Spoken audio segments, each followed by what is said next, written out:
Sama-sama kita katakan Amin.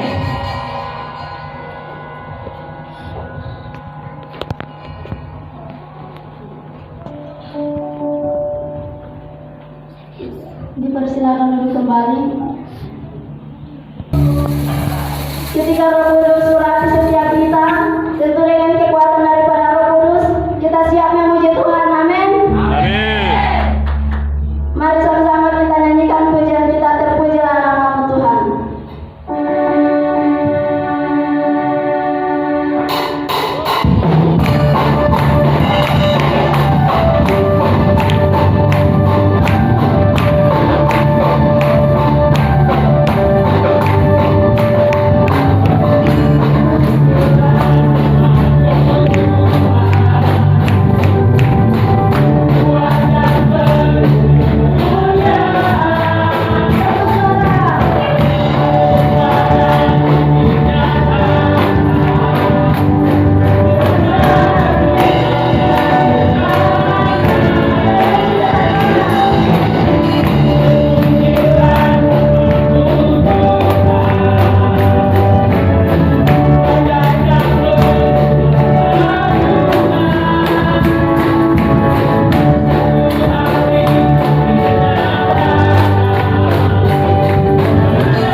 Tiba saatnya kita akan masuk dalam firman Tuhan yang akan disampaikan oleh hamba-Nya.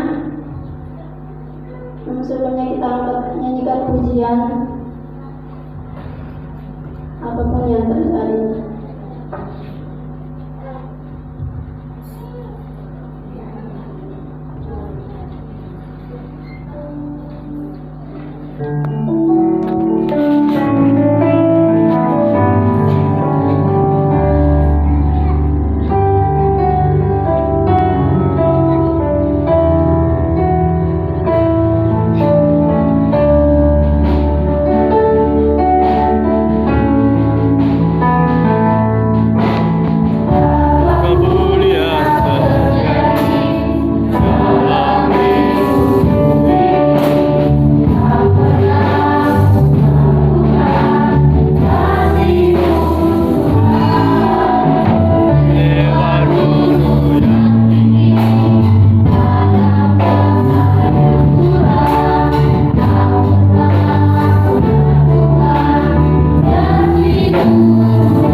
Tuhan, kami kembali datang menerima setiap berkat yang akan Tuhan berikan bagi kami.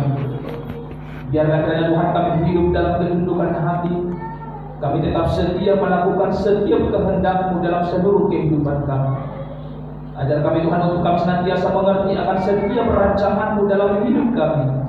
Dan ajar kami Tuhan untuk kami tetap Tuhan Yesus melakukan apa yang Tuhan kehendaki bagi kami senantiasa. Kami buka hati kami buka pikiran kami untuk mendengarkan sebagian dari kebenaran firman Tuhan Ketika Engkau berbicara bagi kami Tuhan, kami akan terima senantiasa dengan sukacita. Dan kami percaya bahwa itu menjadi kekuatan yang baru untuk kami mampu melewati setiap hari-hari kami dalam Engkau. Engkau berkati kami semua di tempat ini, bahkan hamba yang akan menyampaikan dan setiap kelemahan. Kami percaya ada kuasa Kristus, ada kuasa yang besar, ada berkat yang besar yang akan kami terima dari Engkau lewat kebenaran firman-Mu di tempat ini. Terima kasih Tuhan, terima kasih Bapa. Kami syukuri anugerah-Mu dalam hidup kami. Dalam nama Yesus kami sudah berdoa dan mengucap syukur kepada-Mu. Haleluya. Mari kita semua yang percaya sama-sama katakan Amin. Shalom.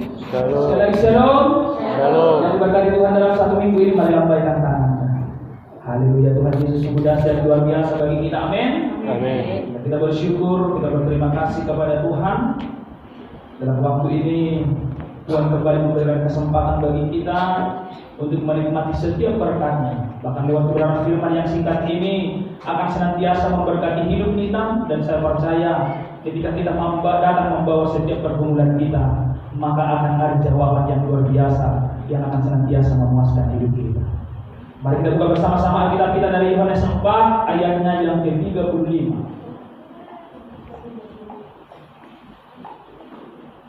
Dari Yohanes 4 ayatnya yang ke-35. Semua sudah dapat? Amin. Yang masih mencari, katakan tolong. Haleluya. Semua bawa Alkitab, amin. Semua bawa Alkitab, amin. Kalau kita kalau nggak bawa Alkitab, berarti sudah hafal. Itu baik. Ya, pastikan dulu sama yang di sampingnya sudah dapat pas. Yohanes 4 ayat 35. Oke, baik. Kalau sudah dapat, tanpa mengurangi rasa hormat, kembali kita sama-sama berdiri untuk menghormati firman Tuhan. Dari Yohanes 4 ayatnya yang ke-35, cukup satu ayat, mari kita baca bersama-sama dua-dua ayat. Bukankah kamu mengatakan 4 bulan lagi tibalah musim menuai? Tetapi aku berkata kepadamu, lihatlah sekelilingmu dan pandanglah ladang-ladang yang sudah menguning dan matang untuk dituai. Puji nama Tuhan. Silakan dulu Bapak Ibu Saudara. Di sini dikatakan dalam ayatnya yang ke-35 dikatakan, bukankah kamu tahu? Kamu mengatakan 4 bulan lagi tibalah musim menuai. Namun aku berkata kepadamu, lihatlah sekelilingmu dan pandanglah ladang-ladang yang sudah menguning dan matang untuk dituai. Puji nama Tuhan. Dan juru firman Tuhan bagi kita bersama-sama pada saat siang hari ini berbicara tentang tahun penuaian. Kalau mungkin berbicara tentang tahun penuaian, kalau mungkin ada beberapa orang pintar atau mungkin orang bijak berkata bahwa tahun 2025 adalah tahun pembebasan, tahun rahmat, tahun Yobel, tahun penuaian bagi kita. Amin. Amin. Iya. Sebelum kita mendengarkan firman Tuhan, di sini berbicara tentang tahun penuaian. Kalau mungkin kita bahas dalam kehidupan pelayanan kita mulai dari,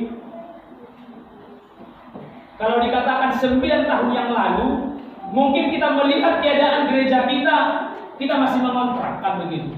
Kita masih di rumah-rumah. Tapi hari ini Tuhan percayakan pelayanan yang kalau dikatakan besar mungkin belum besar, tapi pelayanan ini sudah layak untuk kita syukuri di hadapan Tuhan. Dan sungguh begitu besar berkatnya, rahmatnya, pertolongannya, bahkan pembelaan Tuhan yang kita lihat secara nyata lewat pelayanan kita di tempat ini. Berbicara tentang tahun penuaian, berbicara tentang tahun rahmat, berbicara tentang tahun pembebasan, itu berbicara tentang iman. Kalau mungkin ada perencanaan kita ke depan, kita katakan begini, kalau kita berdoa kepada Tuhan, dalam 5 tahun ke depan saya ingin memiliki rumah. Dalam 5 tahun ke depan Tuhan, saya ingin anak saya itu semuanya harus kuliah. Atau mungkin banyak sekali rancangan-rancangan yang kita rancangkan di hadapan Tuhan. Karena berbicara tentang penuaian. Berbicara tentang penuaian bukan hanya berbicara tentang berkat. Berbicara tentang penuaian bukan hanya berbicara tentang uang. Berbicara tentang penuaian bukan hanya berbicara tentang kesehatan yang kita terima dari itu. Tapi berbicara tentang penuaian ini, berbicara tentang janji Tuhan yang akan senantiasa Tuhan genapi bagi mereka bagi kita, bagi saya, bagi saudara yang memiliki iman yang besar di hadapan Tuhan. Tapi Alkitab katakan kalau engkau memiliki iman sebesar biji sesawi, ketika engkau perintahkan gunung itu pindah, maka gunung itu akan pindah. Itu berbicara tentang iman. Kalau kita memiliki perencanaan ke depan dalam kehidupan kita sebagai orang yang percaya, sebagai orang Kristen, sebagai orang yang betul-betul memiliki iman yang teguh di hadapan Tuhan, maka saya percaya kita akan memiliki perencanaan yang terbaik, dan Tuhanlah yang akan menggenapi perencanaan. Kalau dikatakan semalam dari kitab Amsal ya, dari kitab Amsal 20,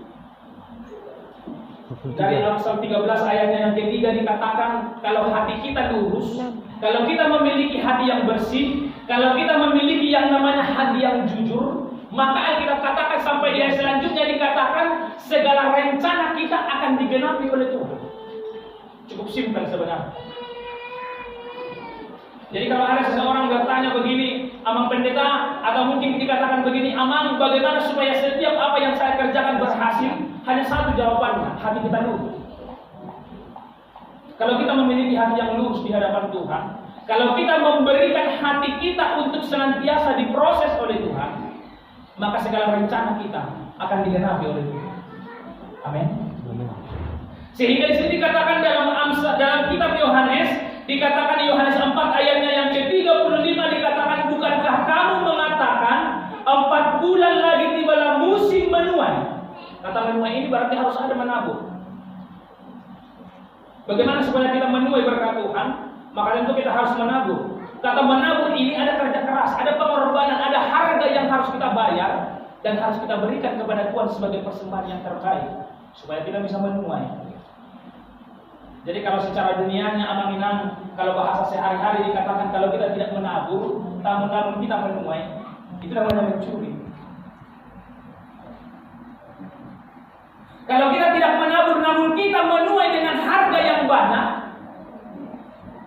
mungkin saja itu berbicara tentang kecurangan. Kita mengambil hak milik orang lain yang tidak menjadi milik bagian kita.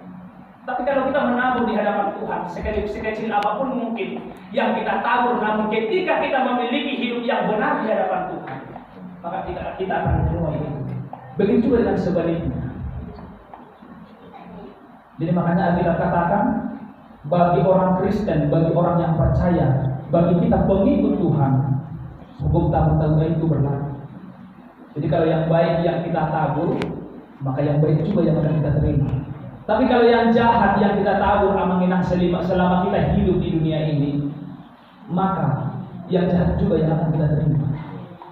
Tapi hukum tabur tuai ini sungguh luar biasa ingat. Kalau ada doa kita, persembahan kita dikatakan persembahan ini akan diberkati oleh Tuhan 30, 60 bahkan 100 kali lipat. Yang kita lakukan juga demikian. Jadi kalau contoh dibilang begini, kenapa ya anakku lahir seolah-olah tidak bisa dibina? Mengapa ya keluargaku bertumbuh seolah-olah tidak ada rasa takut akan Tuhan? Di dalamnya tidak ada kasih. Jadi perlu kita pertanyakan dalam kehidupan kita, jangan-jangan 10 tahun yang lalu atau mungkin ketika kita dulu masih anak-anak sebelum kita menjadi orang tua, jangan-jangan juga dulu kita begitu. Kita melakukan hal yang demikian di hadapan Tuhan. Namun tidak kita sadari.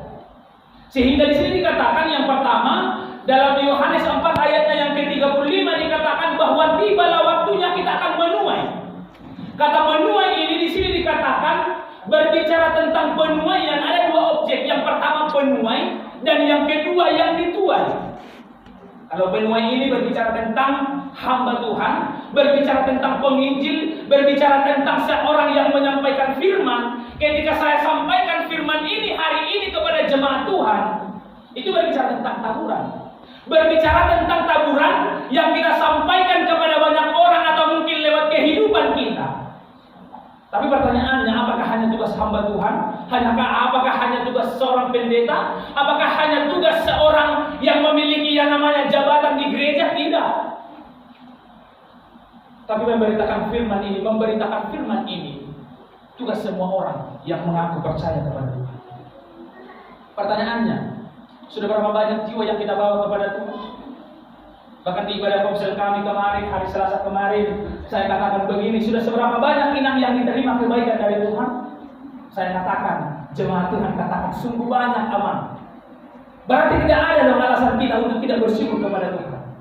Namun hari ini saya katakan kepada jemaat Tuhan yang terkasih di tempat ini, kalau kita merenungkan segala kebaikan dan kemurahan Tuhan yang begitu besar bagi kita, berarti bisa saja kalau ada kebenaran yang kita terima dari Tuhan, kalau kita hitung mulai dari kecil, bahkan saya tanya begini, Inang sudah berapa lama jadi orang Kristen? Bahkan